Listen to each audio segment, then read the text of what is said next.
Syrians in desperate need of aid hit hard by Ukraine fallout. Fallout from the 2-month-old war in Ukraine is worsening long-term humanitarian crises elsewhere, including in Syria.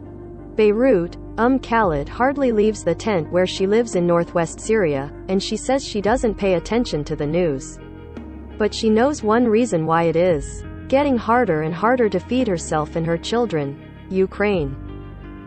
Prices have been going up, and this has been happening to us since the war in Ukraine started, said the 40-year-old, who has lived in a tent camp for displaced people in the last rebel-held enclave in Syria for the past 6 years since fleeing a government offensive. Food prices around the world were already rising, but the war in Ukraine has accelerated the increase since Russia's invasion began on February 24.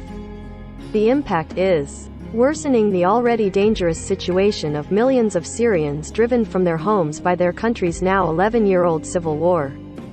The rebel enclave in Syria's northwest province of Idlib is packed with some 4 million people, most of whom fled there from elsewhere in the country.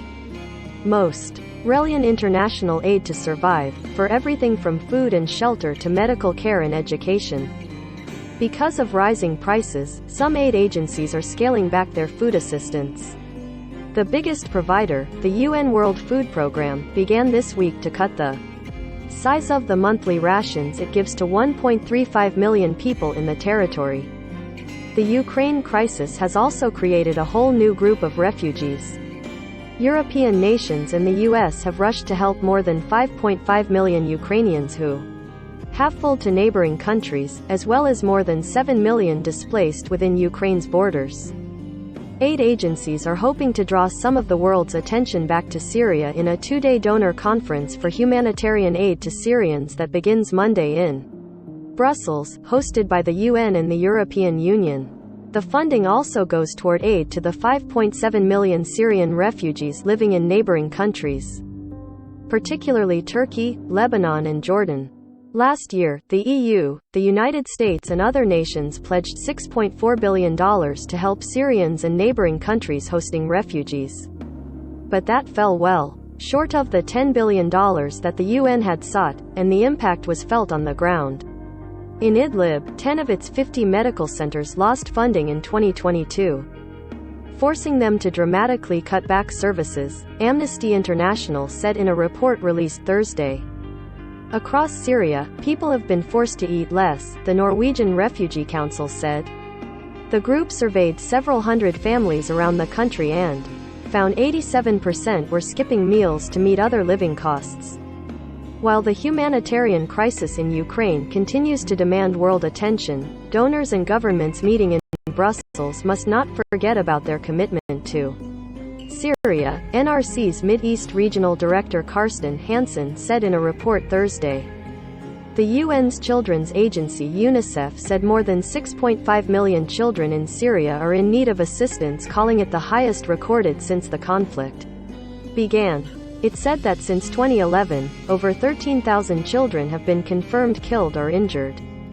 Meanwhile, UNICEF said funding for humanitarian operations in Syria is dwindling fast, saying it has received less than half of its funding requirements for this year. We urgently need nearly $20 million for the cross-border operations in Syria, the agency said in a statement. Khalid is among those who rely on food aid. With her aid rations reduced, she has gone deeper in debt to feed her family. Her husband and eldest son were killed in a Syrian government airstrike in their home city of Aleppo in 2016. Soon after, she escaped with her 3 surviving children to the rebel enclave in Idlib province. Ever since, they have lived in a tent camp with other displaced people on the outskirts of the town of Atma near the Turkish border.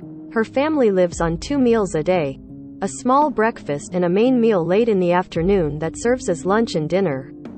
Her only income is from picking olives for a few weeks a year, making 20 Turkish liras, $1.35, a day. We used to get enough rice, bulgur, lentils and others. Now they keep reducing them, she said by telephone from the camp. She spoke on condition her full name is not made public, fearing repercussions. She lives with her 2 daughters, ages 6 and 16, and 12-year-old son, who suffered head and arm injuries in the strike that killed his brother and father.